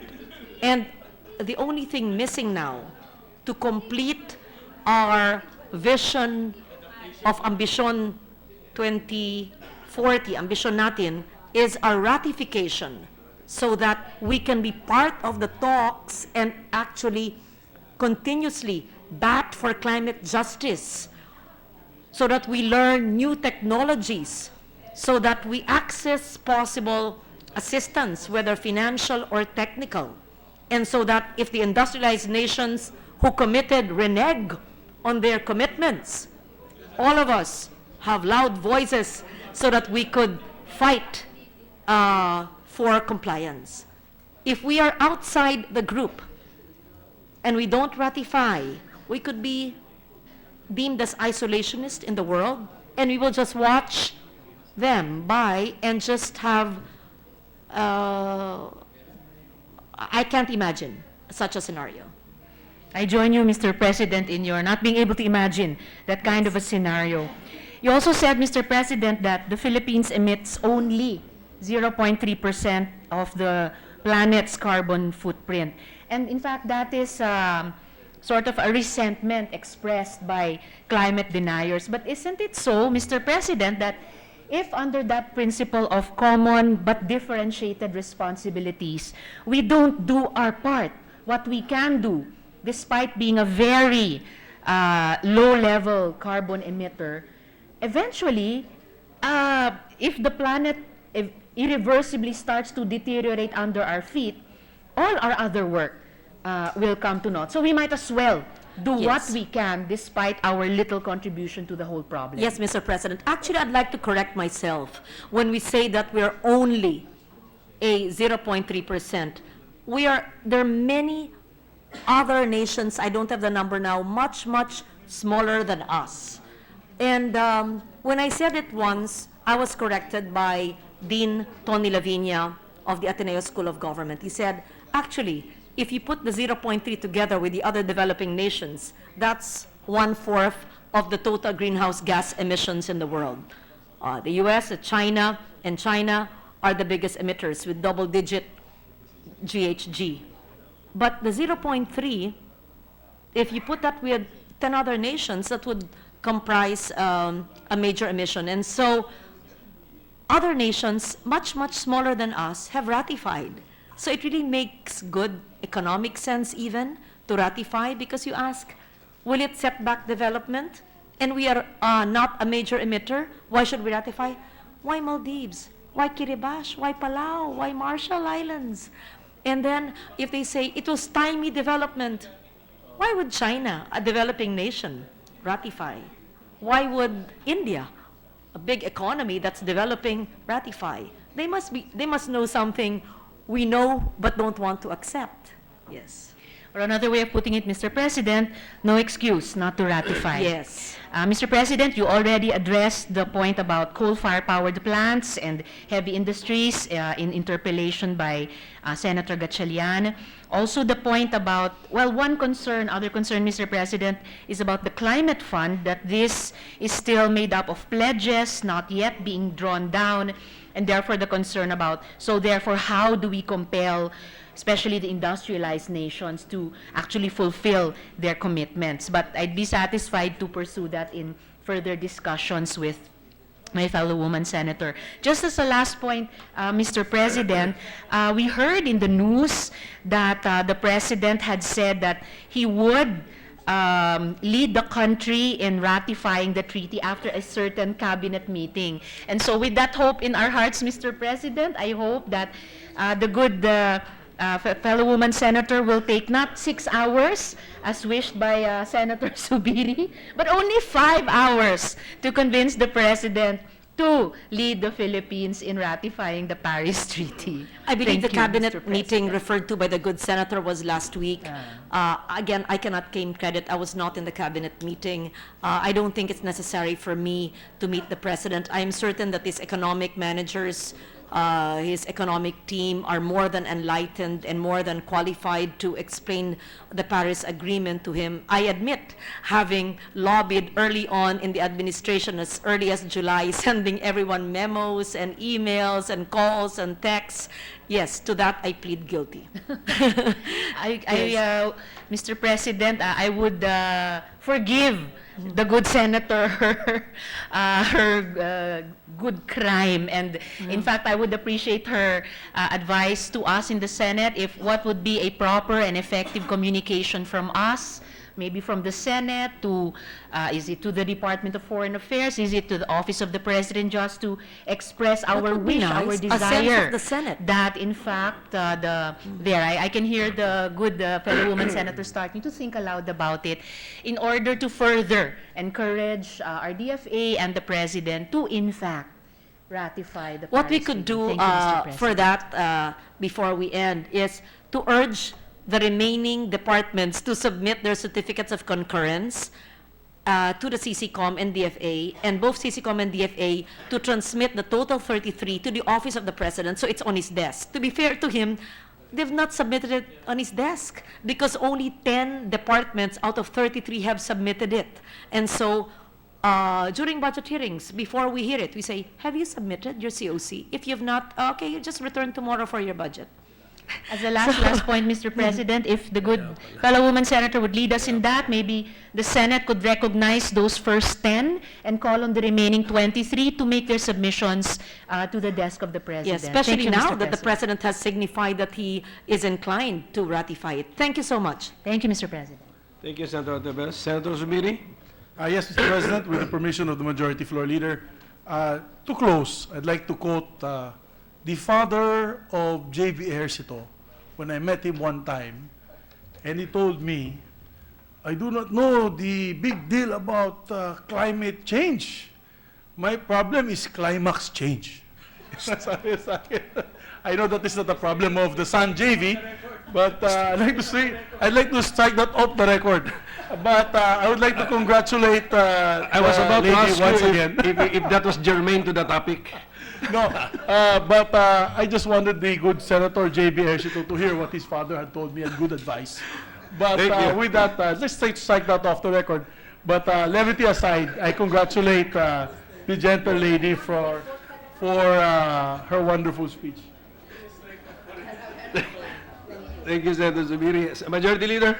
Mr. President, move to refer the privileged speech of Senator Legarda to the Committee on Climate Change. There is a motion to refer the privileged speech of Senator Legarda to the Committee on Climate Change. Any objection? There being none, the motion is approved. Mr. President, there's two items on housekeeping. Upon the request of Senator Win Gatchalian, and after getting the approval of the Minority Leader, Senator Recto, the principal author of Senate Bill number 812, entitled An Act Institutionalizing the Grant of Teaching Supplies Allowance for Public School Teachers and Appropriating Funds, therefore. With the consent of the body, I move that Senator Gatchalian be made the co-author of Senate Bill 812. Is there any objection?